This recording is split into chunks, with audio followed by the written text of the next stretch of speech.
just a boy from Kansas out to save the world from chronic disease. And I truly mean that. Nobody is in control of your health but you. I can't heal you. Your doctor can't heal you. You have to heal you. And it's all about having the education and empowerment to know what you need to be changing within yourself, within your life, to set your soul free and accomplish that best life that we all like to talk about. And I truly believe that the greatest medicine of all is to teach people how not to need it. I'm Brendan Vermeyer, the original Holistic Savage. Welcome to the Holistic Savage podcast.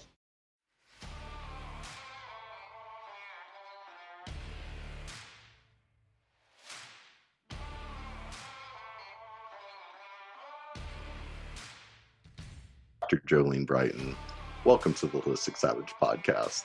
Hey there. Thank you so much for having me. And for people who are just joining, I have to say, just joining as in we've been talking for like 20 minutes. And these are always the best interviews when like we know each other. So I think I'm really excited. Are you excited? I think people are in for a treat.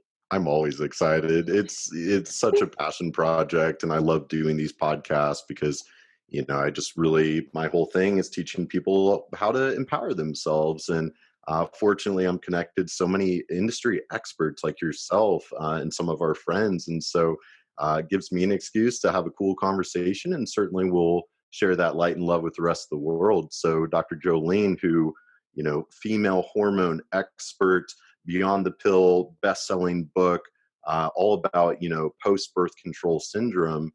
And certainly, that's going to be the subject we have to dive into because as a professional myself, and, my career is now a decade long. I'm celebrating my decade anniversary. Old like that, are you? I know. I'm getting old, Jolene. And so it's funny. Obviously, any kind of health or functional medicine, holistic health client, patient, generally 30 to 40-year-old women, they're more health conscious, they're more willing to invest in such services. And so I've consulted with probably hundreds of women, all suffering from all sorts of hormone imbalances and everything else, but with birth control.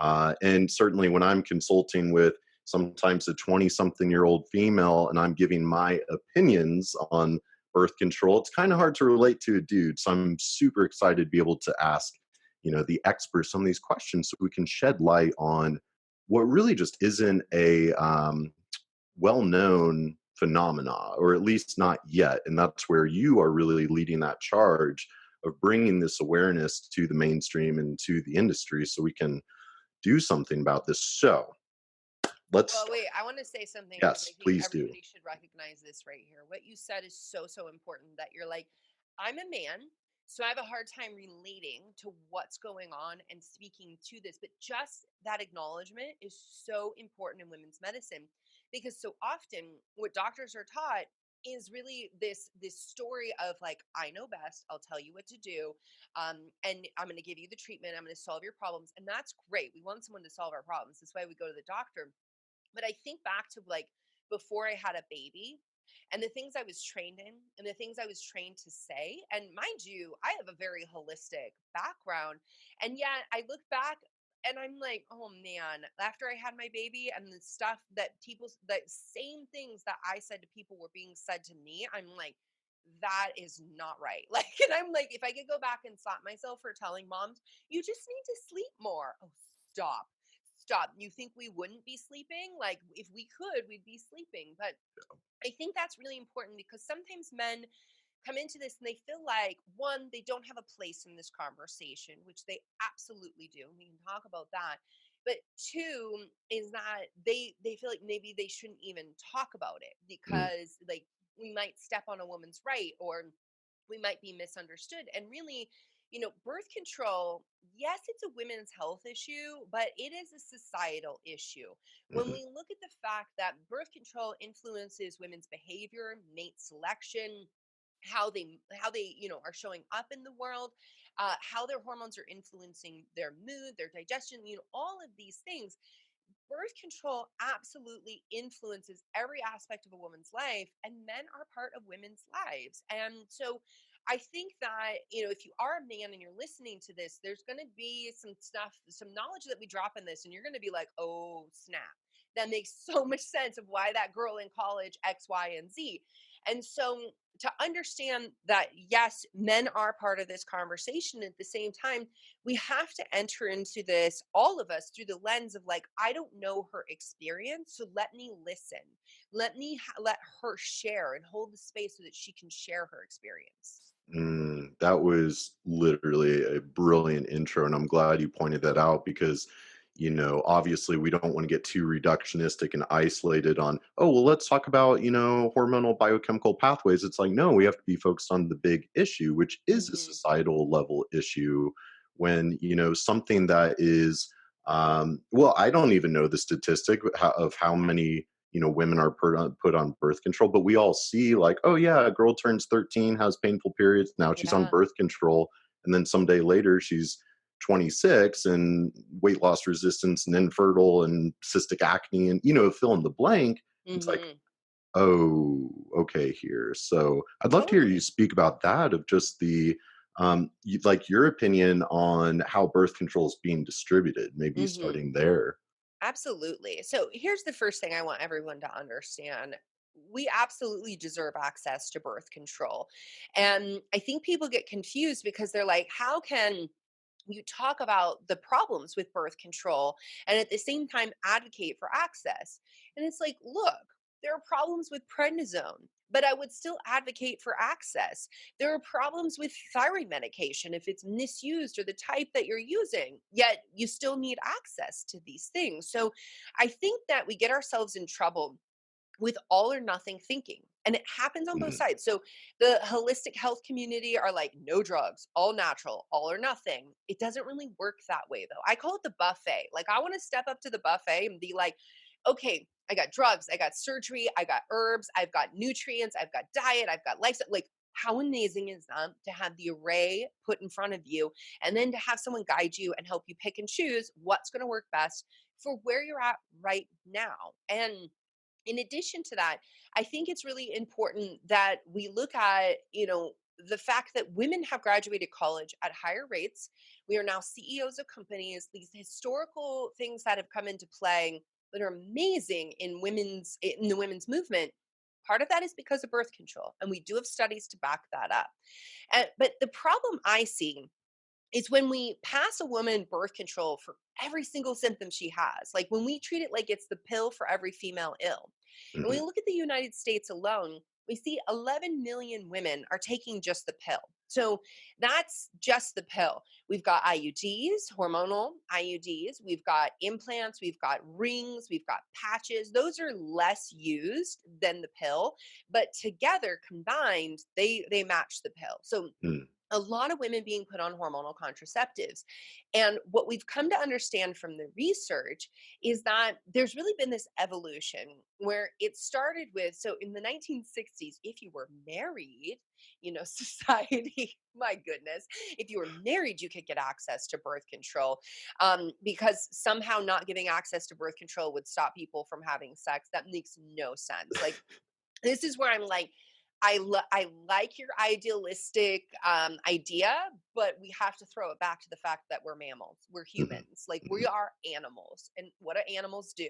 They procreate. It's what you're mhm, designed to do. So don't feel guilty about that. Now, in that though, almost 60% of women are using hormonal birth control for non-pregnancy reasons primarily. So that mhm, means that, what used to be the let's delay pregnancy space pregnancies in the 60s became, really through the 90s, and lots of pharmaceutical advertising can be traced back to this as well, became, if you have PMS, take birth control. If you have PMDD, take birth control. If you have PCOS, we'll regulate your period with birth control. If you have acne, birth control. You're experiencing hair loss? Try birth control. And yet there's a lot of problems in all of this. So as you talk about that young teenage gal, so you start your period, it's not always going to be clockwork regular. Your brain and your ovaries are figuring out how to dance. That's the analogy I use. And anyone who has taken any form of dancing knows you're going to trip up. You're going to trip up. You're going to have some moments where you don't get it right. It's a learning process. And there has been research by Dr. Geraldine Pryor demonstrating that it may take 10 years for the ovarian brain communication to mature. So that's the Mhm. maturation cycle, which makes sense, right? Because the brain isn't really done maturing until our mid 20s. So if you're getting your period 13, 14, 15, then, a decade later, well, that's when your nervous system has gone through its maturation process. Let's remember that the menstrual cycle is orchestrated via the brain. So if you take hormonal birth control to shut down your reproductive system in your menstrual cycle, that is working via your brain. So let that sink in, everyone, because so often we are told there are no causation studies, 100% accurate, no causation studies on birth control causing depression, birth control causing Mhm. anxiety, birth control causing panic attacks. Yet women have been lining up stating these side effects for decades now, generations even. And we have to recognize there is something going on at the brain level, because that's Mhm. exactly where hormonal birth control works. And that is where we are rich in receptors for our hormones. Now, with that teenage girl, you come in with birth control to say, I'm going to fix your period. For people who are listening to this, you're missing all the air quotes and the snarky little faces I'm making. So you Too want to bad. go YouTube. Um, and in that, though, you're disrupting that maturation cycle, which is something that I hypothesize may be part of the post birth control syndrome fallout when women say to me in their 30s and 40s, I feel like I'm a teenager again because of my skin, because of my moods, because of my symptoms. It's almost as if that suppression, like, and I hate to say it, but like maybe acne and everything that we go through is this necessary process of the brain ovarian axis learning its dance. And when we interrupt it and we suppress it, you still have to move through it. Mhm. You're going to come back to it. And that's where it's like not fun. And then your doctor's like, oh, you have acne? Just get right back on birth control. But that's not a root cause solution. And I ain't judging you. If you want to use it for symptom management, in my book, Beyond the Pill, I've got you covered. I'm like, look, Mhm. if you're going to use it, here's what we need to do. And we can talk more about that today. But I do want to talk about this piece of what we're doing with teenage gals a little bit Mhm. more, because what we've come to understand from the research is that our adolescents are at a very vulnerable time to be introducing these hormonal medications that are, my friend Dr. Lara Brighten called it, the first time I heard it, it's really, and everybody, if this is the first time you're hearing it, it's kind of a little bit of like a gut punch, Mm. but let it just sit with it. It's chemical castration. It's temporary chemical castration. And when she said that, I was like, oh, because I did the pill for 10 years. And I'm like, oh, and I thought it was so clever in what I was doing, controlling my Yeah. periods. I'll bleed when I say I want to bleed. So this is why I don't judge anybody, because girl, I've been there and done that. I did lots of dumb in my 20s. But, when we do that to a teenage gal, what we're now seeing, these adolescents are at the highest risk of depression onset. They're at the highest risk of suicide, especially Mhm. it peaks 2 months after starting hormonal birth control. And in addition, there was just a study that came out showing that if you ever used hormonal birth control as an adolescent, I raise my hand, you are forever at increased risk of developing depression. Mhm. These things are really heavy, and we need to be considering this. And I had someone reach out to me the other day and say, my gynecologist, my teenager, she's a swimmer. She's really heavy periods. It's interrupting her ability to get into a pool. And in addition, she has period diarrhea. By the way, super common. You want to know why? You want to know like what some tips that we can do for that? So Totally. when you say these words to me, my first thought is, okay, we've got elevation in prostaglandins and likely estrogen dominance. And estrogen is stimulating the endometrial lining, the lining of your uterus, to proliferate, to grow. And so then our periods get heavier. And in addition to that, there may be low progesterone, but if we've got cramps and we've got period diarrhea, which by the way, super common thing for women to experience, but we don't want to talk about it, right? Because nobody wants to talk about blood and poop. Like we just Yeah. don't, right? But that's my life. I'm like, Yep. I Yeah. work with women and then I have a 6-year-old boy. So it is just like poop and blood and like all the talks all the time. Yep. Now, there are these hormone like substances called prostaglandins. They're awesome at helping your uterus contract to get that lining out, also to help you get a baby out when it's time. But when they are super potent by way of being made via omega 6 fatty acids, they can cause horrific cramps and they will cause your bowels to contract as well, which is leading to that period diarrhea. So when you say that to me, I'm like, wow, what you likely need is a shift in your diet to more omega-3 fatty acids to reduce the omega-6 fatty acids. What teenager doesn't need to reduce omega-6 fatty acids? Says the gal who thought crumb donuts were an acceptable lunchtime meal at 14. And in addition to that, we likely need magnesium. And as we shift to healthier fats in our diet, we're going to get more vitamin E. These things will help you in lowering those prostaglandins, making them a little weaker. They still do their job, but they're not like, overly ambitious and causing these contractions. And yet, what would hormonal birth control do? It would actually deplete you of antioxidants. And in addition to that, it would deplete your magnesium. It would deplete your B vitamins as well, like B6, which is going to help with hormone synthesis and also estrogen detoxification. And the other thing is that as women, we actually need natural estrogen to be able to take our plant-based omega-3 precursors and get them into EPA and DHA, which is what we get directly from fish oil. So if you're on hormonal birth control, this is where I advocate for fish oil, using krill oil, cod liver oil, sustainable. This is very important. Sustainable harvesting is very important to me. Mhm. But in addition, making sure that they're screened for heavy metals, things along those lines. But to put you on birth control, yes, it's going to stop your period if you want it to, or it's going to, because of how it down regulates the receptors in the endometrium, you won't get as thick of a lining, so your periods will come lighter. That may feel like a fix, but you didn't actually address the root cause. And that magnesium, if you like, so for example, if you're a swimmer and you're wondering why you're getting more cramps and you're not recovering post workout, can come down to that magnesium.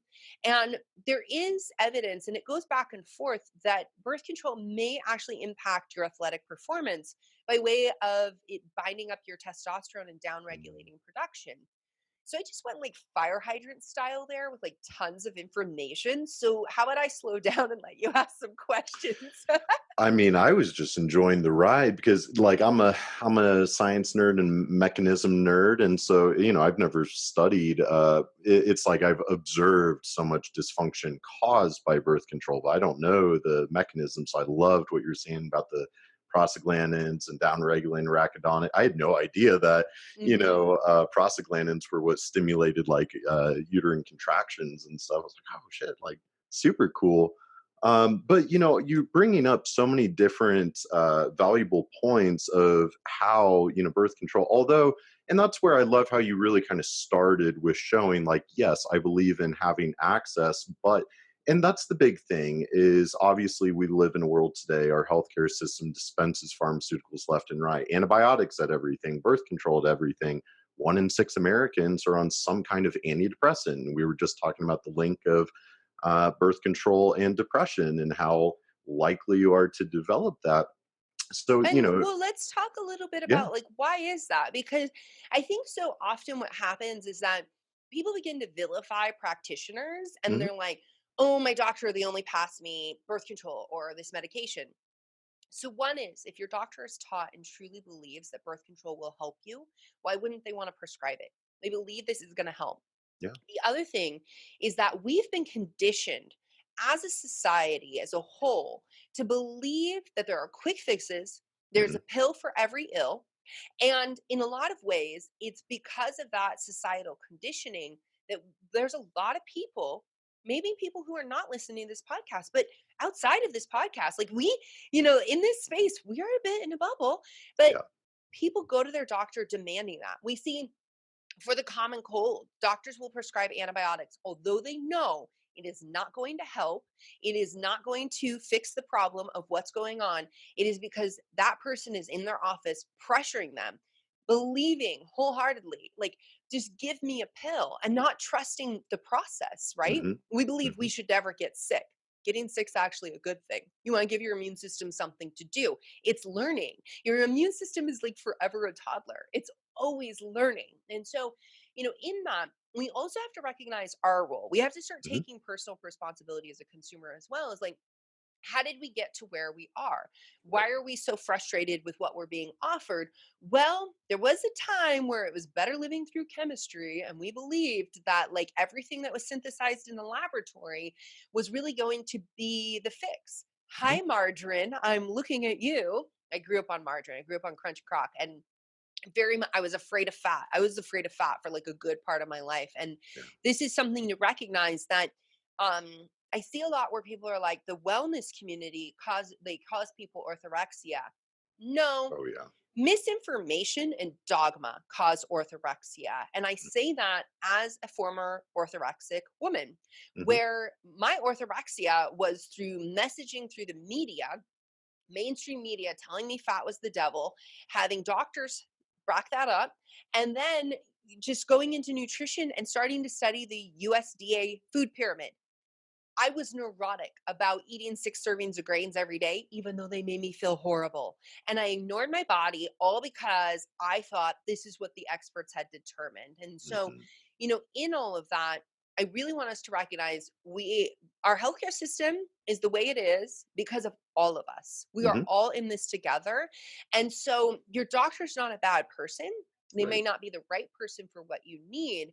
And at the same time, to recognize that yes, you have personal responsibility, and that should feel amazing because that also means that you have power to Hmm. create change. And in fact, healing doesn't happen often in doctor's offices. It happens at the grocery, it happens in your house, it happens the way you wake up, it happens the way you interact with your family, it happens with the company you keep. Like all of these things add up to, make you or break you. Hmm. And I think that we've forgotten that. Like, and I so Totally. often will be, on Instagram, I'm posting, I'm like, I know this is not mind blowing and sexy, but odds are you're not sleeping, you're not drinking water, you're not eating your vegetables. And I could tell you about the supplements, the pills, the surgeries, all these things. But if you don't have the foundation right, nothing's going to be right. Exactly. I harp on that constantly, and that's where, we live in a very kind of disorienting world and a lot of projection of ego. And I always talk about how, the road to self understanding and self acceptance and self unconditional love. It's a road of unlearning. We have to unlearn everything that we've been domesticated to and conditioned, to believe. And so that's where like for example, I can't stand when it kind of becomes this conversation of conventional versus functional. I'm like, no, no, no, no, that's the wrong way to look Totally. at I'm right that. there with You you. know? Hmm. I call it the sandwich shop versus the ice cream shop. And if you go to the sandwich shop and you're asking for ice cream, y'all are going to get really really frustrated with each other because they don't serve ice cream, and ice cream's what you want. And this is what happens when people are like, you're talking about functional medicine, you're talking about naturopathic medicine. I took that to my conventionally minded doctor and I was like, why can't you give this to me? Because that's not how they're trained. You need to go to the ice cream shop. You get ice cream when you need the sandwich, circle back. They got you. And that's the thing that I think it goes both ways, where we have the holistically minded crew who are like, oh, functional medicine is the best, and conventional medicine's failing us. And we have the conventional medicine that's like, oh, there's no scientific evidence to back that up. And it cracks me up. Somebody the other day was like, hey, this person on Instagram was like, there's absolutely no evidence to back up Vitex, and there's never been a study done. I'm like, there's been randomized control trials done. Like, this is just someone not going to PubMed. Hmm. So, but it goes both ways. And Yeah. really, like, the way forward is together. Like, Yeah. it's something that, my son has a chronic illness. We have conventional, functional medicine, naturopathic. We've got a team surrounding him. Like, I want all of those people. You better believe when, we got hit with the allopathic, and mind you, we were in Paris at the time. There's not a lot of functional medicine providers. We found that out being there. Mhm. Um, but I have to say, their pediatricians, they're pretty amazing. They spent an hour with us. Oh wow. And, when he said like abrupt behavioral changes, we have to rule out a brain tumor.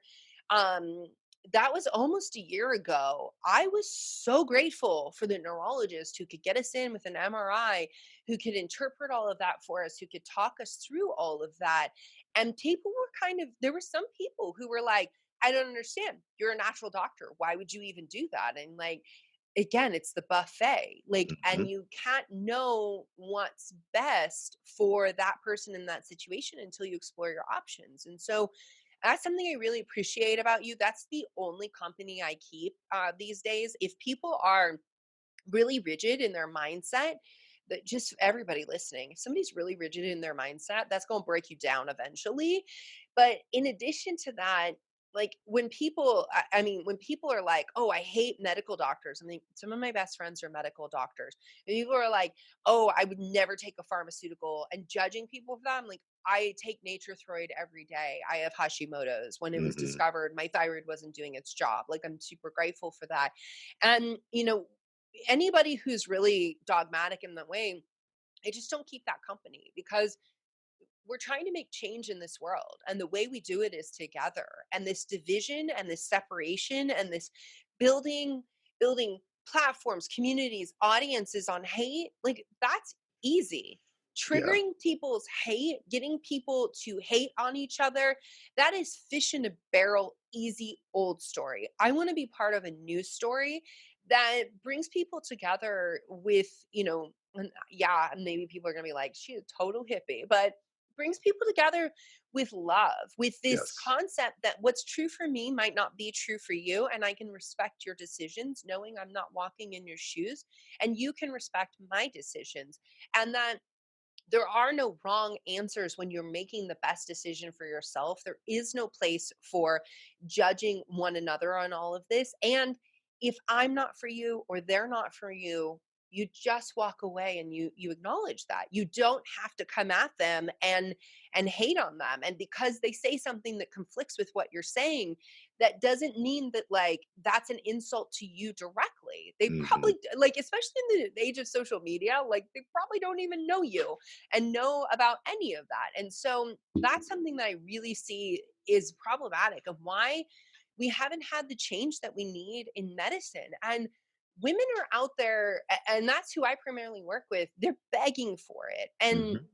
because of not getting the true informed consent and the screening exams, some of them are even dying because of it. And we really can't afford to lose another woman because she didn't get a true informed consent, because she was dismissed when she went to the ER thinking she was having a heart attack. And that, the things I'm talking about right now, the research acknowledges this. The research is well aware that women die of higher rates than men from heart attacks because they're more likely to be dismissed.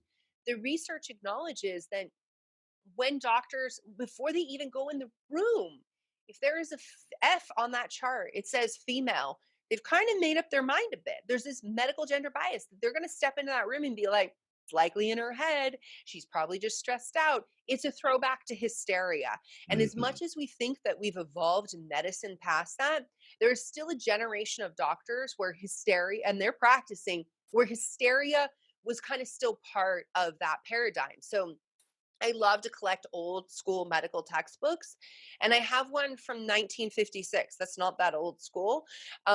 That still has, it's an endocrinology book, and it still has hysteria listed in there. So we Mm. have to recognize that as much as we might come across a doctor who graduated like 2 years ago and they're so woke, or you're listening to these podcasts, you've got these woke doctors. There are still lots of doctors, and it's very insidious, who have this idea about women, about hysteria, about it being in our head. And there's, I mean, so much so that like prominent medical schools are changing their curriculum because they're like, this is problematic. Women are least likely compared to their male counterparts to receive adequate pain care and have their pain taken seriously. Ask any Mm. woman with endometriosis, how long did it take to get the diagnosis and actually get someone to help you? Ask a woman with polycystic ovarian syndrome, how Mhm. many doctors? On average, it's a couple years and Yeah. several doctors they have to go through before they get the diagnosis. This isn't because we don't have the technology. It isn't because doctors don't have the skill. It's because we're not listening and we're Mm. not taking women seriously. And that's really, if we can't listen to one another and hold space for that, what hope do we have to change medicine in that way? Mm. That was, you threw down a lot of pretty powerful truth bombs there, and I love what you said about the only way forward is together with love. And as you were speaking, made me think of kind of the meme that's like, within your soul, you've got two wolves fighting each other. One's full of anger and jealousy. The And other you one's, send that to me. I want to see that. yeah, I'll send that one to you. And which wolf wins? And it's like, well, the one that you feed. And so certainly, playing off fear and kind of this, let's divide. Now we are a tribal species, so I think there's some evolutionary influence on our, kind of 100%. we tend to do that kind of this us versus them sort of warrior mindset versus scout mindset. Let me observe. And so I like what you're saying. And ultimately the buffet and practicing individualized medicine, the practitioner of tomorrow needs to walk the patient around the buffet and present the options and educate. And that's where, something that I'm really passionate about is functional medicine. I'm worried about it turning into a luxury service, just very expensive. And, we're not in a place with our society and world where we can really afford for it to be a luxury. So that's where I love the people like you created a book, and a book cost what, like $30 at the most, Right now to on sale on Amazon. boom, right. It's like, here's this book that you can empower and educate yourself, and it's a low price point that could easily guide somebody from, wherever they're at, lost and dark to light again, because we Well, have to be and the way reaching I people. wrote the book is I really designed it so it's like, okay, you could get this book at 14, troubleshoot and use it. 24, troubleshoot and use it. 34, 64, you still have a liver, you still have a gut, you still have adrenals and thyroid. And so, I didn't write it so it's just like, oh, it's just for everyone, but I wrote it so that it was a manual you could keep going back to. And in that, I wrote it so that you can understand what you can do personally. But like my, chapter 4, which is all about solving common period problems and hormonal issues, I talk you through, okay, this is your problem. This is what it might be. This is what you can do about it right now while you wait for that doctor's appointment. Here's what to talk to your doctor about. And here's the labs to get so that you can take some personal responsibility, but you can also know how to navigate getting the support you need from your doctor. And I really wanted it to be something that, like, I don't know about you, but I actually just donated tons of health books that I've had for like a decade. And so many of them, I read it once, that was great. And then I moved on because I really couldn't use it again. And that's something that I'm like, look, if people are going to invest in this book, and I love books, I want this to be something they go back to time and again. It's why it's full of quizzes for your liver detox, quizzes for gut health, quizzes for your hormones, quizzes for your adrenals, quizzes for your thyroid. So you can go back and really troubleshoot what's going on, because so much that lands us in trouble in our health are really the daily practices of Mhm. like us making a choice to move through, towards being well or being ill. And it's all a choice. And like I said, simple things like shifting your fatty acid profile via your diet could fix your period and comes with like no side effects. Like, Mhm. that's pretty amazing. And so, I wrote Beyond the Pill to really be the book I wish I got the day my period came, and the book I had to consult when I was faced with, do I want to use birth control? The book I wish I had while I was on birth control to stay safe on it, to know when to talk to my doctor. And the book I needed when I came off and found myself with post birth control syndrome and not sure what to do. So I went to my doctor who told me I likely had PCOS all along, and gaslight for the win, that I didn't actually remember how my periods were and that my memory was wrong. And I'm like, when you count down your periods like doomsday because they own you, you bleed for 7 or more days out of the month. You can't go to school, you can't function, you bleed through your clothes. Like, when that's going on, you remember that your period came every single month for you. And yet my doctor was like, you probably are misremembering things. You probably just have PCOS. I can do an ultrasound. PS, not how you diagnose PCOS. That's not as accurate. Um, and that never checked my blood sugar, never investigated. And being a nutritional biochemist, I'm like, okay, so I know how to leverage nutrients to fix things in the body. And I know how lack of nutrients can actually cause big problems in the body. manifest as disease. And that is something that I fell back on. Plus, being in naturopathic medical school, being able to be like, okay, I'm learning about herbs. Let's leverage some Vitex. Let's bring in some black cohosh. Like, let's bring some rhodiola on because I'm in medical school. My adrenals need Mhm. some love for sure. And so I was able to marry my background, which is really food is medicine, and bring that into what I was learning in school, figure all that out. And the cystic acne that I developed the first time in my life, the missing period, like all those things went away. I mean, how scary is it when you come off of birth control and you're told your entire life that it has no impact on your fertility? And yeah, we don't have any studies to say it has long term impact on your fertility. But when I came off, my period went missing. And Mhm. I never wanted a baby until I came off of birth control. And I was like, I might not be able to have a baby. Like, Mhm. what? Now that choice has been taken away from me because I'm not ovulating, I'm not bleeding regularly. So, these are really the conversations that are coming up every day in women's lives that, for the most part, medicine's been dismissive of. I mean, we're Mhm. told there's no studies to support that there are long term consequences of hormonal birth control. Right. There are no studies. That is the key point that you need to dial in on. Not that like lack of evidence means that like it's not a possibility. It's just lack of evidence. And that's Mhm. the thing I think most doctors who are out there being like birth control's fine and very flippant, very dismissive of women. That really is the thing I think stings the most, because Mhm. when birth control is not fine for you, when you do have mood symptoms, when you're experiencing post-birth control syndrome, when it is not okay for you, and then you see your doctor, they say, oh, whatever, there's no issues, there's no studies to support what you're saying, or you see it on social media, or you read it on a blog, or you hear another doctor talking about it, it makes you feel bad. You're like, okay, I'm broken. I'm the problem, and I'm crazy because I think it's birth control, but the messaging I'm getting is those symptoms are in your head. What did I say about birth control and how it works? It works via your brain. That Mhm. lives in your head. Mhm. So, with all of that, I think it's just really important that we all wake up to the idea, or to the truth, that women are being dismissed Mhm. based on lack of evidence, but because the evidence just hasn't been pursued. So we actually don't have long-term studies to show what happens when a woman gets her period at 13 and we leave her on birth control until 53. And this Mhm. happens. I've had these patients who have never ovulated on their own. We don't know. And we need to be curious and we Mhm. need to be humble, because what I see so often, so I've been in the health and wellness industry for 22 years now. When people are so rigid or are so dismissive or like there's no evidence, therefore they are they are generally on the wrong side of history.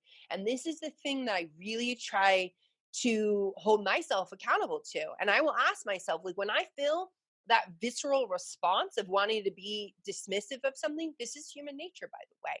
And it takes some like next level check yourself, Mhm. because when I come to that, I'm like, do you want to be on the wrong side of history? Do you want to be on the side of history that was ripping out women's uterus, woman after woman doing hysterectomies? Like, do you want to be on that wrong side of history? Do you want to be on the wrong side of history when medicine was sedating women and removing babies from their bodies because we thought that, like, after the entire human species being here and existing like forever, that women couldn't do this on their own? Like, do we want to be on the wrong side of history? I don't want to be on the wrong side of history, which is why I really step up to these things of like, I will prove myself wrong. There are times where, I have patients and I'm like, I don't know, there is no study on that, but I believe what you're saying. And I'm going to investigate and I'm going to help you figure it out.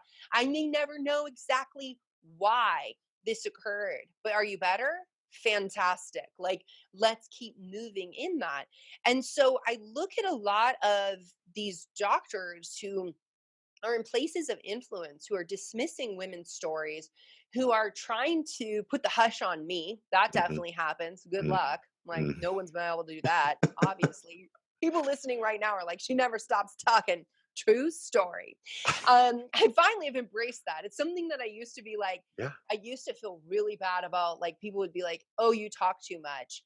And I'm like, Yeah, I do sometimes. And at the same time, if it's too much, it's just too much for you. But there's Mhm, someone else that's going to be helped by this.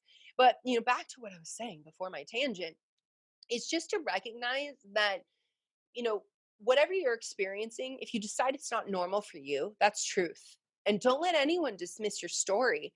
And mhm, just because there's lack of evidence, well, let me tell you something how research works. It's very, very expensive to study a woman. We base a lot off of animal studies in a lot of things to get started. One, because of the expense, but two, because there are ethical issues with studying women.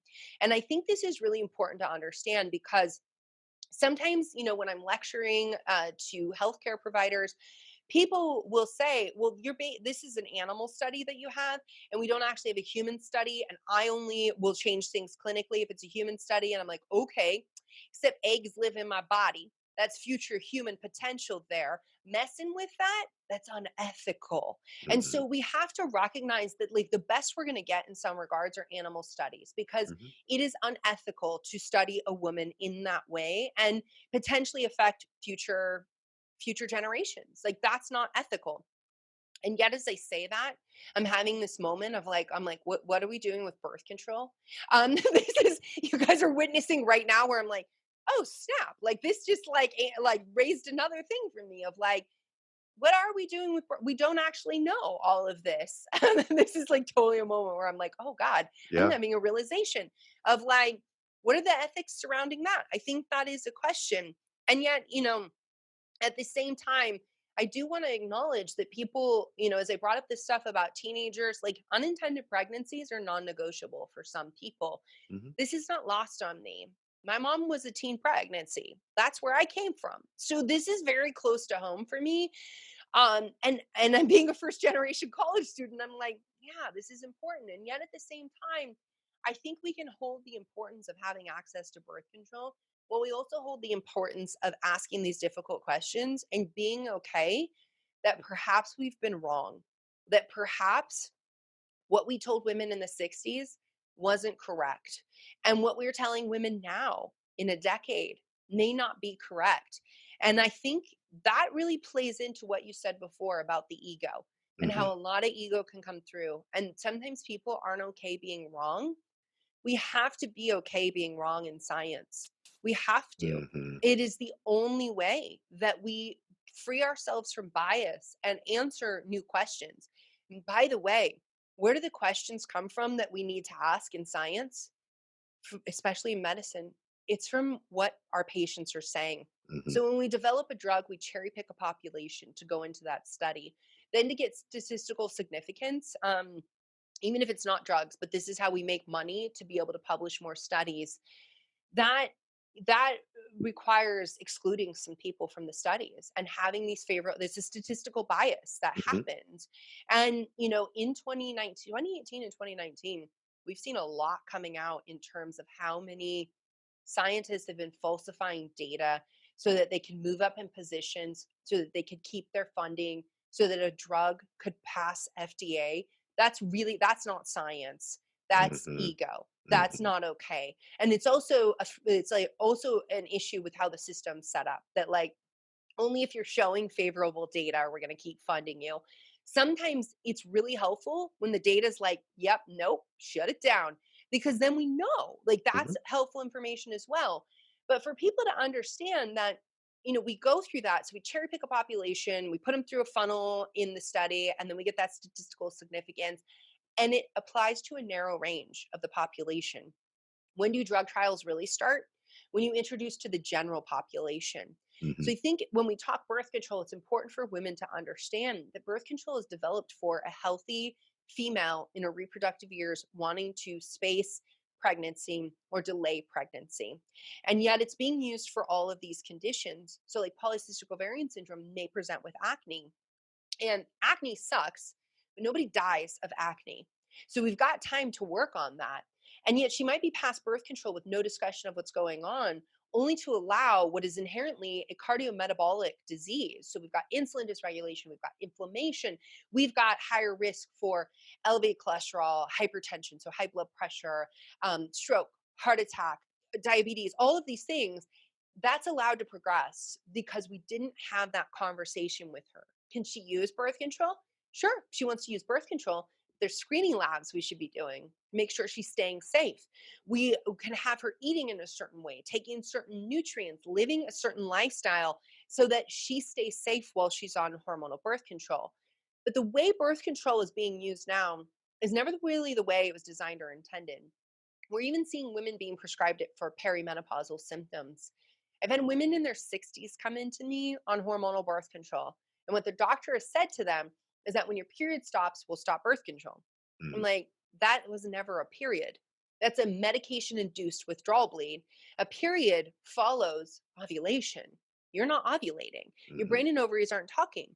You're giving a medication, taking away a medication, giving a medication, taking away a medication. And so this is really problematic because hormonal birth control, as we advance in age, we also advance the risk of cardiovascular events. We used to think that birth control was good for bone mass. Studies are starting to show it's not. Why? Well, because like you need your natural hormones for that. But in addition, testosterone is a key player. Mhm. Hormonal birth control is a synthetic progestin. So it's like what wants to be progesterone, but it'll never be progesterone. And I kind of want to get earrings. I think one of progesterone and one of progestin. And so I can just be Yeah, like, look, they ain't the same. You they're can see different. that. Yeah, Yeah. yeah, I like that. That would be cool. Yeah. Made by Molecules is a company that does jewelry. Ooh. They sent me an oxytocin necklace. So I'm like, maybe I'll Oh, do that because I'm such a freaking nerd. I just outed myself. totally. Things that make me It's excited. fine. But, it's synthetic estrogen, synthetic progestin. Progestin doesn't give the same benefits as progesterone. There's no testosterone in that. Testosterone is our wake up, kick ass, repeat hormone. At least that's what I call it. Because when testosterone goes low, we are not feeling joy in our life. We are feeling usually depressed. We are crying over everything, which is super lame because as women, we always get labeled as overly emotional. Newsflash, humans are supposed to have emotions. Those are normal things. It's part of the human experience. It's why Mhm. we're here. And this like dogmatic, like, shut it down. I'm like, this is from a gal who very much embraced her masculine for a very long time and was like, I didn't smile for like a period of my teenage years. And I also was like, no one's ever going to see me cry. Then my son got sick and I'm like, everybody's seeing me cry now. But the other thing with testosterone is it helps with bone mass, Mhm. cardiovascular health, and brain health. So we haven't answered the question: what happens when you take birth control and it downregulates testosterone production from the ovaries by as much as 50%? Then it causes genetic alterations in the liver so that it expresses more sex hormone binding globulin, which Mm. is a protective mechanism. This is your body. It's like, girl, I got your back because all of these hormones are not good. The pill alone is a high enough dose of hormones that you take it orally. You digest some of it makes it in the large bowel, which is why there's a whole chapter on gut health and why it messes with your microbiome. But when it gets absorbed, the liver then takes a crack at it and is like, I'm gonna detox this. That's my job. Mhm. And yet it's still enough to get through and shut down brain ovarian communication. So for women listening, the question I get all the time is, well, my doctor said I'm on a low dose. hmm Relatively speaking, to the doses that we started with that actually killed women because they were so high, we had clots, issues like that. And we actually saw that the first movement of feminists and birth control was against birth control Mhm. because of what was happening to women. That's a part of history that often gets left out is women fought against the birth control that was being offered because of what it was doing. It was killing women, it was making them incredibly emotional, hijacking their life. One of the major reasons why women ditch birth control, like when they start it and in the trials, is because of mood alterations. So Mhm. isn't that interesting? Clinically, doctors are like, there's not enough evidence. Yeah, there it is in the package insert. That's what always cracks me up. When people are like, where are you getting this information from? I'm like, package insert. Pharmaceutical company told you. It's right Yeah. there. So, I think it's really important for women to understand that this alteration in the genetics of your liver expressing more sex hormone binding globulin, sometimes you'll hear people say, body betraying you. Believe me, when you go through Beyond the Pill, you will not believe that story ever again. Your body's not betraying you. It is increasing sex hormone binding globulin to gobble up these hormones, because too much of a good thing is just too much. Hmm. And yet when it does that, it grabs onto your testosterone as well. So bye-bye libido. Hmm. This also impacts muscle mass. So testosterone is important for muscles. This is not only athletic performance. This is not only like how well you're doing in your Pilates class, but it also comes down to like what's up with your pelvic floor. And are we, so women who start birth control the younger they start, more issues of what gets called sexual dysfunction. I hate that terminology because I really think it's sexual physiological adaptation Mm. that's happening. And so in that, this is something that can lend itself to issues with orgasms, issues with sex, pain with sex. And then also, if we don't have that pelvic floor muscles, like, not only is it like important so we don't pee ourselves, every mom is going to be like, uh-huh, I hear that. I took my son to this big trampoline place, and I was like jumping on trampolines, and I was like, oh my God, if this is like not the test of your pelvic floor strength, like, I don't Right. know I don't what know what is. is. I was jumping and I was like, this is something my 20-something-year-old self took for granted. Right. I did Right. not have issues. If anybody's like, what's she Okay. saying? I did not have issues. These are the nerdy things I think about. But I think it's just really important for us to understand that, well, testosterone can lead to acne, hair loss, hair growth on our chin, chest, abdomen. These are problems. You do still need testosterone. And there's this myth that testosterone is a man hormone and estrogen is a woman's hormone. Guess what? Estrogen, progesterone, testosterone, all sex hormones in all sexes. Okay. Hmm. It's across the board. It's just the ratios that are different. It's just the ratios that are different. But we need all of these hormones. And when we are working with our body, we actually come to recognize that our hormones give us superpowers. And this is something I shout about all day, every day, because for 10 years I was on the pill thinking my hormones were how my body messed with me, betrayed me. It was like the curse of being a woman. This is, where did this come from? Not from my own head.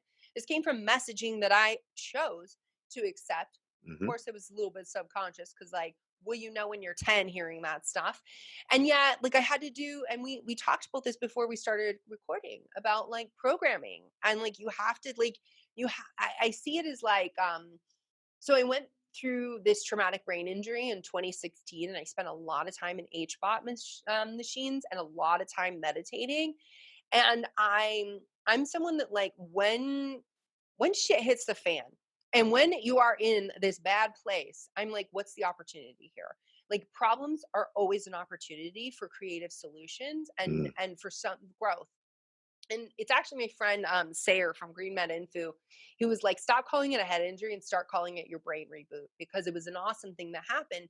And as I was meditating, there was a lot of stuff that, like, so my poor little like fully functional brain now was like, I gotta take a hiatus and heal. And yet there's a lot of stuff that started to come out from my subconscious. And I really just saw it as like just, I'm a gardener, so I grow a lot of my own food, of like uprooting things that no longer served me and taking them out of the garden. They were just depleting the soil, and really seeing those those neurons being pulled out and rewiring and reconnecting and choosing new highways. And so in a lot of ways, like, going through that was really incredible, because that's a lot of what we have to do. So if you're thinking like, how do I just change my mindset? That would be nice if you could just I change your know. mindset. It's really something that takes practice. And Mhm. one of the things that I tell women to do all the time, and really everybody listening, everybody should be doing this: physically write down your symptoms and your Mm. concerns before you go to a doctor or before you talk about it with anyone else. So whether you are old school like me, I love me some pen and paper, or you want to type it into your phone. Why this is important is that as you start shifting stories and you start writing your new story and your new truth and what you're experiencing, if somebody tries to come in with their story and insert that, it's harder to do. If somebody tries to gaslight you, so you're in the doctor's office Mhm. and they're like, no, you're misremembering this. It's very hard when you pull up your phone and you're like, nope, I got it written here. I am Mhm. not misremembering. Because when we don't write it down, we can get lost in our own mind and people Mhm. can create that influence. But, I say all of this because There's not one of us that doesn't need some deprogramming, Hmm. that hasn't, been exposed to some kind of messaging that's actually holding us back from reaching our full potential. And, for me, a lot of my work is around hormones and reminding women that your hormones actually give you superpowers. You can lean on those, you can leverage those. I just was on an Instagram live yesterday talking about how there is no weaker sex. There is no men are weaker because they can't multitask and their corpus callosum doesn't bridge their brain the way women do. And it isn't that, oh, women are weaker because they're overly emotional and they're cyclical on a monthly cycle and you can't predict it. You can 100 predict it. That wasn't even a word. Predict it. But in that, we have to understand that, like, we're actually meant to go together. We're like salt and pepper. You want us both on the table. Like, Totally. we are like meant to complement each other. So what is perceived as one person's weakness? So let's go back. I love that you brought up the tribal stuff. So let's go back to like tribal living, because Let's like do it. I wish we evolved a little bit more. No, I don't. It's fun being an animal. Yeah. There's so many like when things happen and you're like, oh, that's just my primal self coming out. Totally. Okay, so men, hunters, right? For the Hmm. most part. That's why men do really well on keto. And that is why men can fast, and like men can do these things that women try to attempt and they're like, I don't feel right on this. Some women can totally do keto, by the way, and some women can totally fast. Like, I'm not saying that they can't. Yeah. But when you look at that, men actually went out 4 days, didn't eat, go, kill an animal, start eating. Like that's when we get access to things. Women are in the camp multitasking everything. How much food do we have? When do we have to send them out for the hunt? Like, how much, of X, Y, and Z do we have? Is everybody warm? Is everybody taken care of? Like, they helped hold the tribe together, and because of the way that their brain is structured and functions, they can multitask better. And that means holding multiple thoughts in their mind at the same time. Like, how is this person going to feel about this? And also, what's their physical needs going on? And like, how is that going to affect so and so? But also holding the community together Hmm. and holding the container. Because before we got the messaging that we need to be autonomous, and all this individualism, which is great. But now look at where we're going in health, especially. Oh, community is everything, Hmm. right? We are Hmm. communal animals. And so Yes. women were not out hunting traditionally, and they were, making sure that the unit functioned as a whole. Like, the unit wasn't individuals, it was an organism Hmm. functioning as a whole. Men would go out, they would come back, everybody had their roles. And Hmm. so this is something that, when you start viewing it in this way, you stop seeing dysfunction and you start seeing what is really happening is that we haven't evolved. Like, there is an evolutionary mismatch. Like, we haven't evolved like as animals to walk around with computers in our hands every day, yet we're doing it. Hmm. Also, no long-term studies on what the heck is all that going to be Oh, doing to us, right? I know. But in all of that, I think about something like, so the MAO gene. So for people who are listening, this is really an enzyme. This is how we clear our catecholamines. And yet some people have these alterations and they don't clear catecholamines. This is me. That means if I get really stressed out, so um, I was at IFM. There was a water slide, lots of water slides, and there was one that was just like a drop, a shoot. And my friend's like, "Let's do it, let's do it." And I'm like, if I do that before getting on a plane, I'm not sleeping when I get home. I'm not going to be fun on that plane. Like, I can't clear my catecholamines in the same way. If I get angry, now part of this is I grew up in a big Mexican family. So if I get angry and we like, I am gonna be loud, I'm gonna be angry, I'm gonna be really animated. Um, and yet it's gonna take me some time to move through that. So I know jump squats, move your body, like in all of that. I could get the messaging from society that like you're just overly anxious and you are too volatile and like you just need to calm down and like I'm broken. Yet I recognize that with my genetics, had we been in a tribe and somebody came to attack our tribe, Hmm. my genes means that I wouldn't stop until they completely retreated or they were all dead.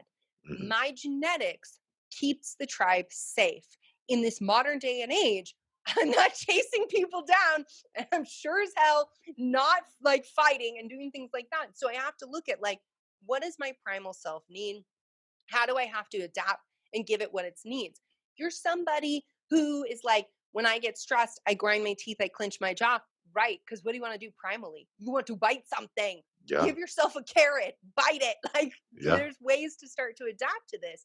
And are you a Game of Thrones fan? Yeah. Yeah. So I love Game of Thrones. I actually took off my Game of Thrones sweatshirt right before this. Oh, And good. I know I should have just wore it instead of my moons. My Yeah, moons. yeah. So in that, the Night King comes and they have to fight all night. And Winterfell is going to fall, right? Who survives? I could guarantee, and I'm sorry, spoiler, everyone who survives has an MAO defect because they can go on catecholamines, can't stop, won't stop, Hmm. and they're gonna be like, glycogen, got you. Break it down for my muscles, break it down for my liver.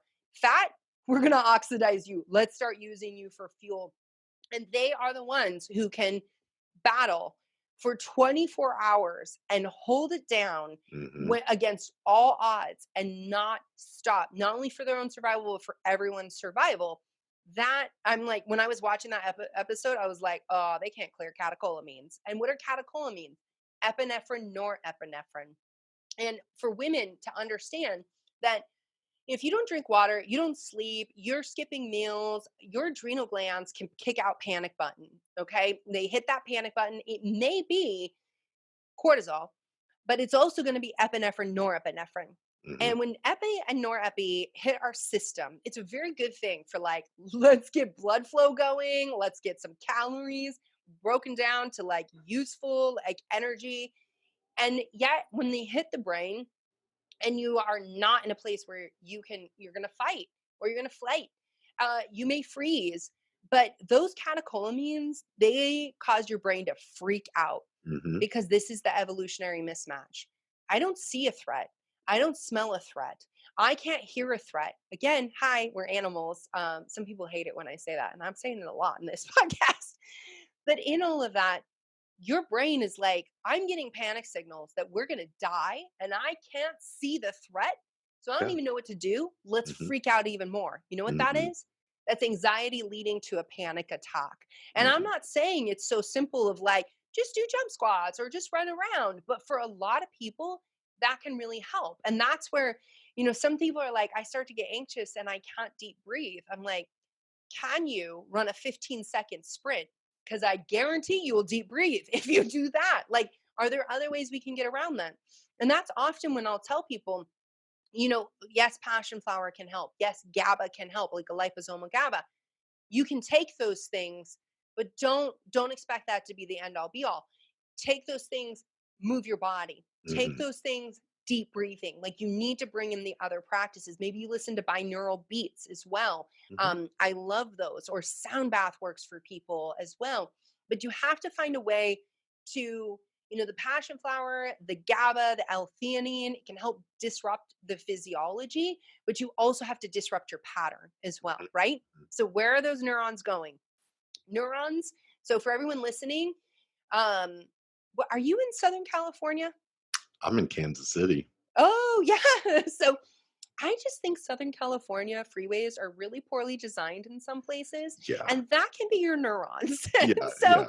whereas like in Portland, we have grids. So we have grids. It's really easy to figure stuff out. And so think about your neurons. There are highways and roadways, and you can build them haphazardly to freak out, or you can start undoing all of that. And just like road construction can take some time, you Hmm. can undo all of that so that really the roadway is more like, hey, we freak out. And then what we do is my body goes into deep breathing and I start to move my body. And 90 seconds later, I'm rolling out of this and I'm feeling a lot better. But this is the stuff, again, it's not just going to be one pill, it's not going to be a quick fix. It is going to be compounded actions over time that creates Hmm. tremendous change. And everyone listening can 100% do that. Hmm. Exactly. It's the inherent power of choice that we all have. And, first off, I want to make sure I'm respectful of your time because I know you've got stuff to do. So we are a little bit over in case. It's okay. I've got like 20 more minutes if we want Okay, to keep going. cool. I don't know. I feel like I'm in a flow right now and I'm really I enjoying know. talking to you. I am loving it. Like, first off, just woke level 100, and I love how you just fearlessly speak your truth, and that's something that I am big on. But you just tied this big band on so many different layers of, you very articulately illustrated neuroplasticity, which is something I love riffing about, because if we can shape the neural networks of our gray matter, we can then have that downstream effect on the physiology. But also, as you were saying that about, yeah, you can disrupt your physiology through kind of these functional medicine biohacks or whatever the hell you want to call it, with kind of the, well, let me take this to downregulate that. At the same time, it's like, well, we are animals and we have a lot of emotion. And what's emotion? Well, energy and motion. So if we're penting all of that up and we're not letting that energy flow, and that's kind of the big thing today. And that's why with this show, I love to, we're combining functional medicine and the spirituality, the energetic, because that's really what it is. And that is that holistic lens. So I loved hearing you riff about all that. And I don't want to interrupt that by any means. So keep doing your thing. It's lovely listening to you. Oh, well, thank you. Yeah, we'll see. Maybe I don't talk too much. No, So, I do want to say though, with the catecholamines, I think what's really important too, I want to share this because, so, do you have an aura ring? I don't. Oh my God.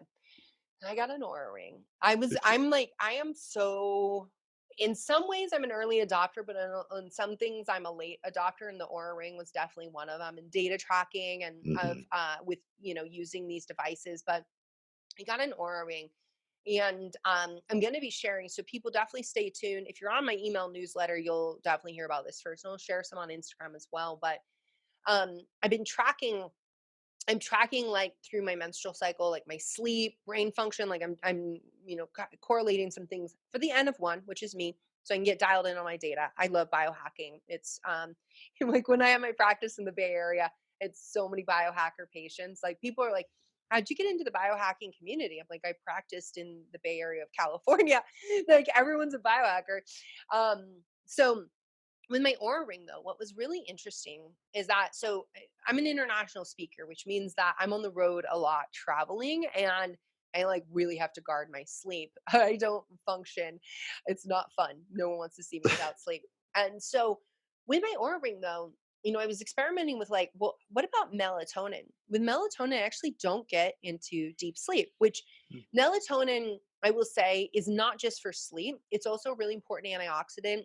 Mhm. We know in like nurses studies and people, night shift workers with inadequate levels of melatonin, they're higher risk for cancers, especially things like breast cancer. So melatonin is also really protective of our ovaries and our fertility. So just because I'm saying like it didn't help me with my deep sleep, and I tried liquid, I tried capsule, and I tried liposomal, not as good at deep sleep. What actually helped me was my adrenal calm, and my adrenal calm is all about bringing down catecholamines and cortisol at night. Now, everyone knows I like I almost live in amber glasses.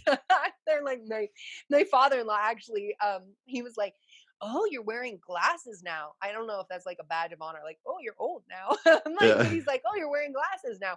I'm actually the only person in my family who doesn't wear glasses. Woohoo! I blame that on my obsession with Bugs Bunny Mm. as a child and how many carrots I ate.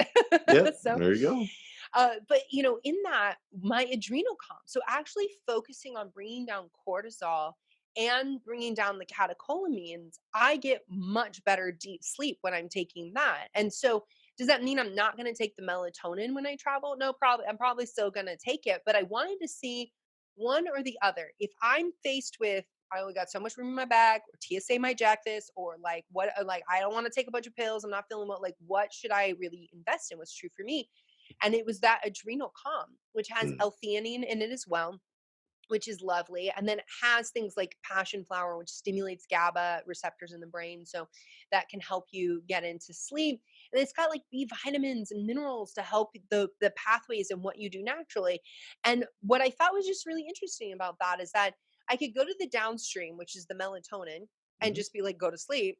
Or Mhm. I could go upstream and support what my body is meant to do naturally. And it was that upstream approach that actually worked better for me in getting that deep sleep. So Mhm. if you are someone who is falling asleep feeling like wired and tired, so your body's exhausted, but your brain is going, or like you're having night waking, or you are tracking your data and you're not getting into deep sleep, you may want to consider bringing in things that actually help facilitate your body's natural ability to bring down cortisol and to bring up melatonin. And in Beyond the Pill, I talk a lot about circadian rhythm and how to safeguard your circadian rhythm. There are studies that go back to the 70s showing that when we're exposed to artificial light, it actually disrupts you can actually use light to affect ovulation. It can disrupt the menstrual cycle. Mhm. Now, y'all, this is the 1970s, before there were LED lights on every street corner, and before you were rocking one of these in your hand, looking at it every night, and then like all of these devices. And so, this is a question we have to start asking ourselves. It's interesting to me that so I talk about in Beyond the Pill the correlation between moon cycles and menstrual cycles. Mhm. And this has been so where to get this information from?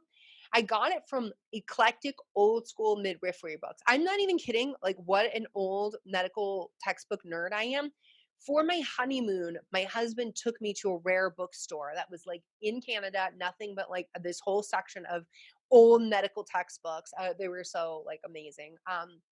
But it was I in my naturopathic college, they had a rare book room. So I went in and I'm like, whoa, all these midwives, like the OG women's medicine practitioners, who eventually got called witches and then burnt, and we lost some of that. That was lame. Shame on you, medicine, for that. But in that, they were making this observation of like women who menstruate or ovulate with the full moon or the new moon cycle. Now, there are lots of women in my practice who are synced up in this same way. I hear a lot of this online, and yet there's even a prominent app company that puts out information saying no, women do not sync their cycles with the moon. And I'm like, okay, firstly, I want to see data of what you're saying. Are they on birth control? Because then you Mhm. bleed whenever, and that's a Mhm. good portion of women are on birth control. I mean, if you look at like who's using these apps, it's probably around the 100 million women who are taking hormonal birth control in the world are probably on these apps. Mhm. The other thing is, where do they live? Are they living in a city where they're exposed to light all the time and they never get exposed to natural light cycles? What are they how are they safeguarding their circadian rhythm?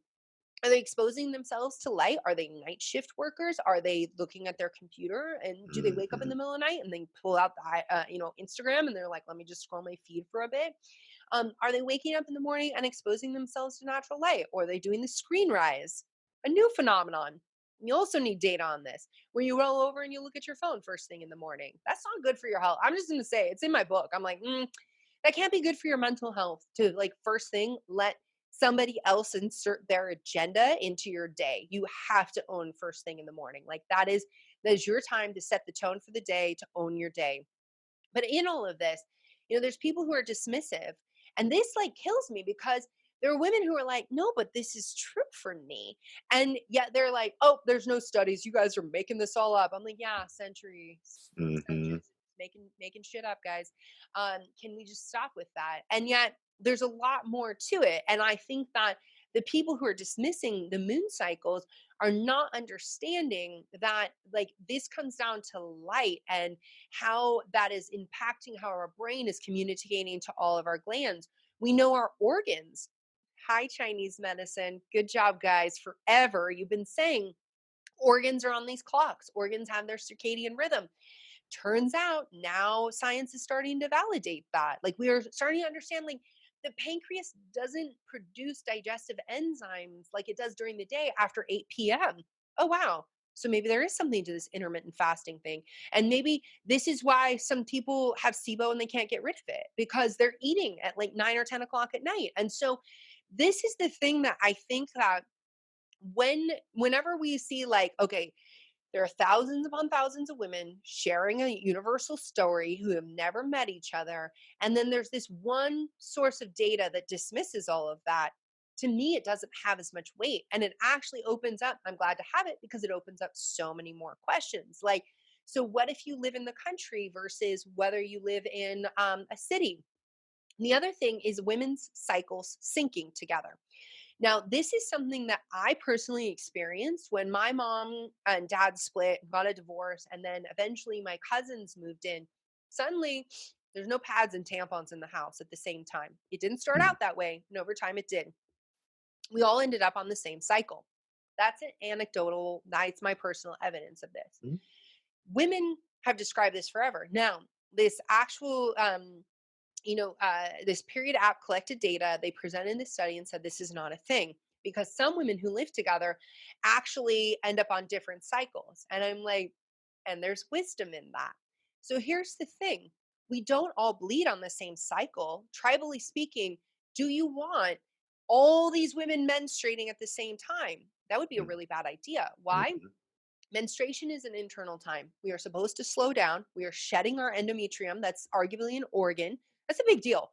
So you Mhm. should rest. Back tribally speaking, they also believe this is a time when the veil between like the spirit worlds, the guides, the ancestors, God, whatever you want to call it, and that woman were thin. So they would put her in a tent. They would sequester her, not because she was unclean, not because she was just too emotional, because she had some downloading work to do. She had some work to do that was going to better the tribe, that was going to move people forward. We still need to be practicing this today. You want to get some clarity on where you're supposed to be in your life? The day before and the day of your period, shut off from people, isolate, go internal. And I don't say isolate like in a negative way, like go internal, do your internal work, shut down the noise. But while women were bleeding, there were women who were ovulating and they Mhm. were caretaking the women who are bleeding and vice versa.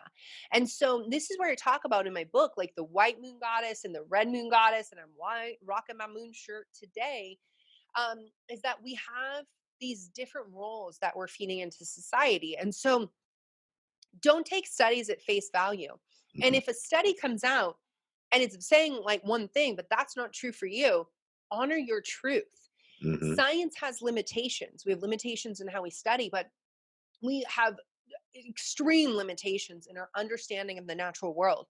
Why has Chinese medicine said something for hundreds and hundreds of years and science is only now validating it?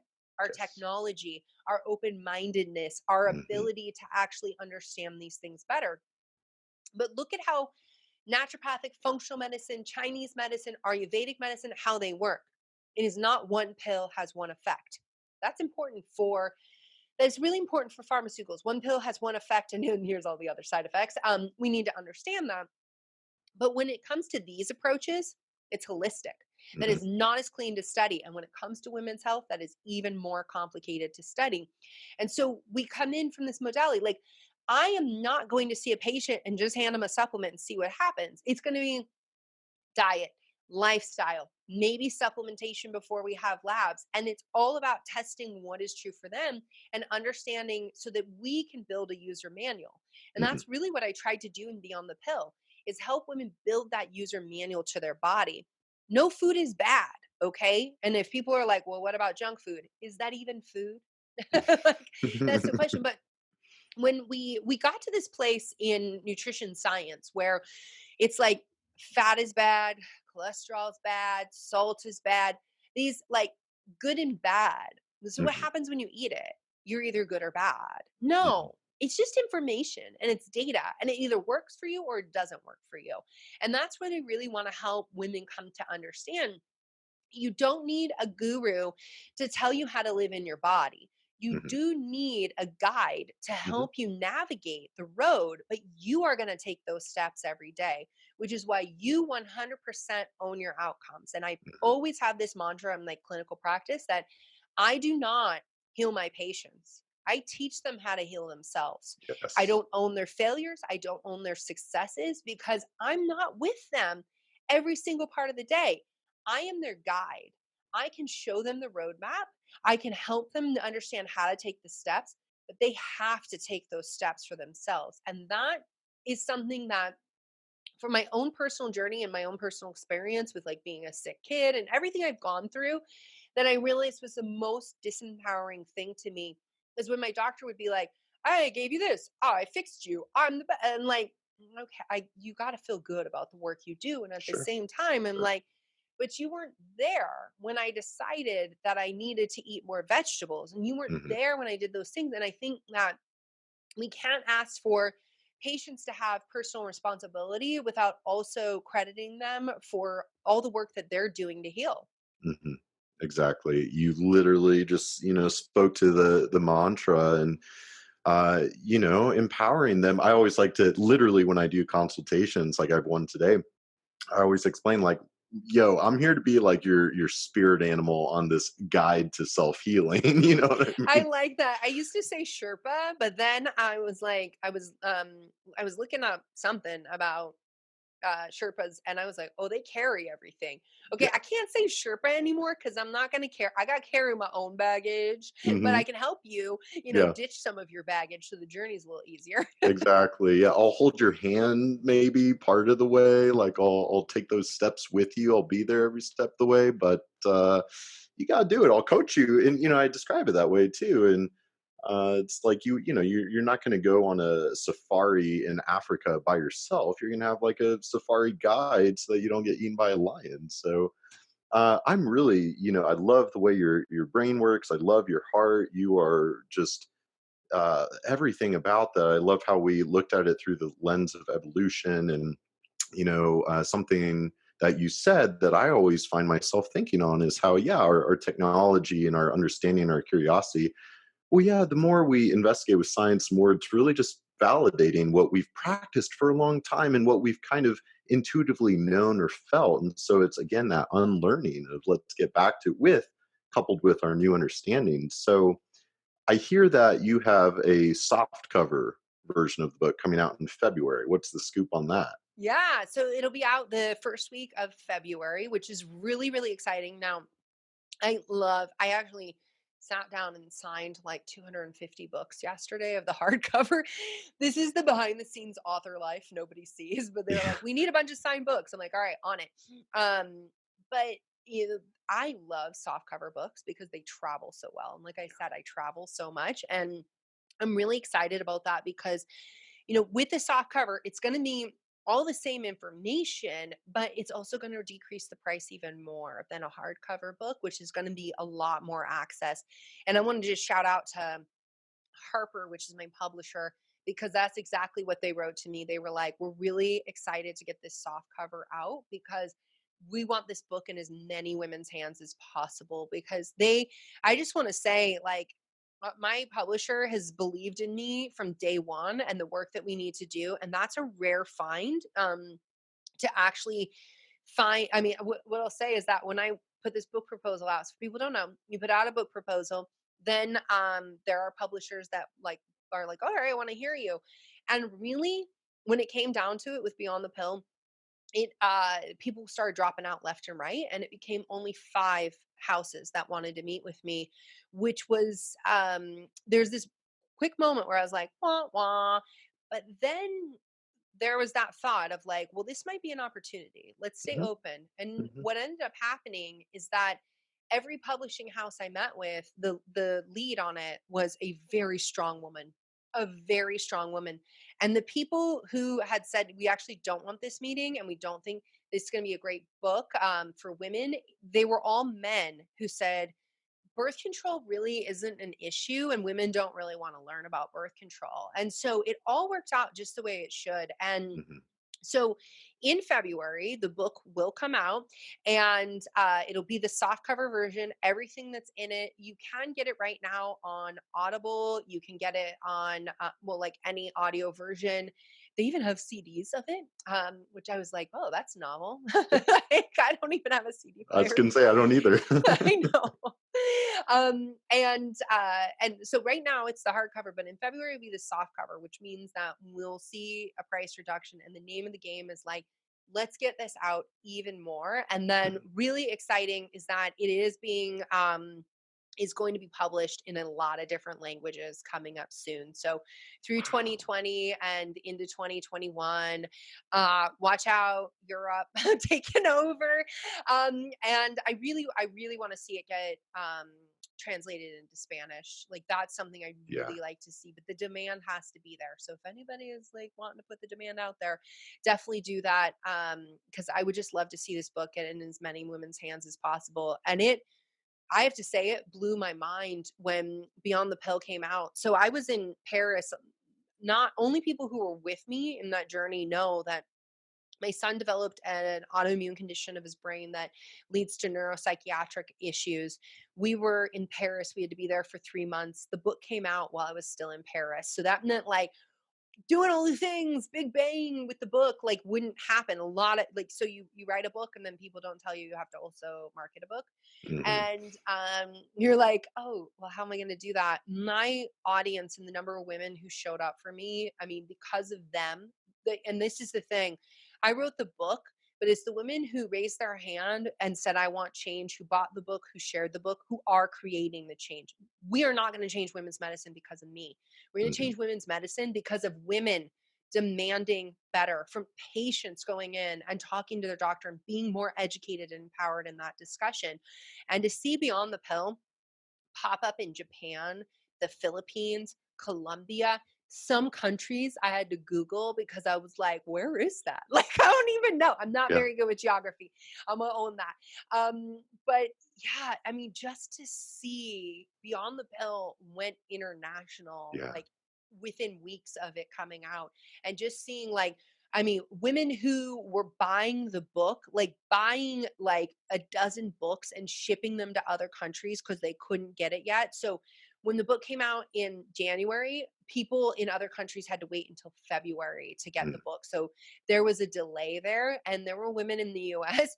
I don't even know if I'm supposed to share this, but they were shipping books. They were buying books and shipping them to other countries so that their family members, their friends, that women they cared about, women who are buying books and donating them to domestic abuse shelters, so women's Mm. shelters, putting them in their gynecologist's office, gifting them the gynecologist. Do you know how many gynecologists I've heard from? This is why when people bag on medical doctors, I'm like, dude, they gave up so much of their life in the name of service and to help you. And don't lose hope, because I have had gynecologists who've been practicing 15 years, 25 years, write me and say, I am changing my entire practice based on what I'm learning in this book. I'm going to do better for my patients. They want to do better. They need the education. That's why I'm out there lecturing and speaking at so many places to support doctors getting access to this education, because they do want to do better. Mhm. And, at my first book signing, shout out to Abby Epstein and Ricky Lake. I just want to say, like, I watched Ricky Lake when I was like 13. Um, Oh, I'm not dissing her when I say that, but I watched her. Like, I would come home from, like, I would go to a friend's house and we'd be like, watch Ricky Lake. And for her and Abby Epstein to offer to host my first book signing when I was at IHS in New York, I was like, I got to get back. I got to get my continuing medical education, keep my license up because I've been in Paris. And they hosted my first book signing. And there were so many gynecologists in New York that showed up Mm. and were like, I love your work. I am now like, there was a gynecologist who's like, I am now actually taking this nutrition course at Cornell. I'm doing this, I'm doing that. I'm changing things because I want to help and serve my patients. Like, that's the kind of stuff that, like, you only write a book because you can't not write the book. You're like, I have Mhm. to write the book. And yet, you like, just to see the way it's impacted women's lives and how it's influenced on the level of practitioners and on patients and mothers who are like, I gifted this one, like, really got me. I want to Mm. kind of tear up. This mom, she got the book for herself, and then she was like, no, I need to gift this. I need to give this to my 19-year-old daughter. And then what she found is that her 19-year-old daughter was reading to her 16-year-old daughter from my book every night, and they were sharing that information. And so that is something that, like, to see generations of women in the same household being able to write a new story of what it is to be a woman and feel empowered to make the best decision for themselves, like, that is what gets me out of bed in the morning. That is like everything. That was beautiful. That really, and congratulations so much on everything you're doing, and we all need you to keep doing it. So, Well, thanks. protect your energy so Oh, that you for can sure. keep doing what you're doing. Or a ring on lock, going I to sleep. know, totally, totally. It's been so amazing to hear your wealth of wisdom, and I love how it's such this holistic, evolutionary, broad. I mean, you're touching on all aspects of the psychology, the spiritual, the medical, all tied together, and you really are making a dramatic impact. And so, certainly, we will be sharing all of this. So but it's really just remarkable. And again, this is, you really are living this mission, which is exactly why I was like, I got to get you on this podcast. So thank you so much for joining me, sharing your light and love. And certainly, I'm sure your lecture will go wonderfully at A4M, and I'm sure we'll get to run into each other a few times this coming year. For um, sure. We all hang out at yeah, the same conferences, right? totally, So totally. guys, if you ever want to hang out with us, you just got to find a functional medicine conference and like, yeah. And you'll usually find me sitting on the floor at some point, which is really, people are always like, why are you on the floor? I'm like, I love sitting on the floor. Like I think it's part of grounding. Oh, Mm, by the way, like that's something that like I was taught in naturopathic school, grounding, earthing, that people were like, y'all are crazy for doing that. You do walk first thing in the morning, like born out of like Germany, Father Knipe lineage. And now science is like, oh, earthing is a thing. And I'm like, you know what? I love me some science, but I am not gonna wait for you guys to catch up. Okay. I'm gonna yes, do me and I'm gonna do what feels good. And I yes. encourage everybody to do the same. Like, do what serves you best and Mhm. crowd out the noise because you live in your body. You Yes. know what's true for you. So thanks so much for having me. This was such a great discussion. I really, really, I knew this was going to be good. Yeah. When we were hanging out at A&P, and I was like, oh yeah, I really want to do that podcast. And when you wrote in, and my assistant was like, you are really booked. I'm like, nope, I want this one. It's going to be good. Oh, Like I just know the conversation is going to be good.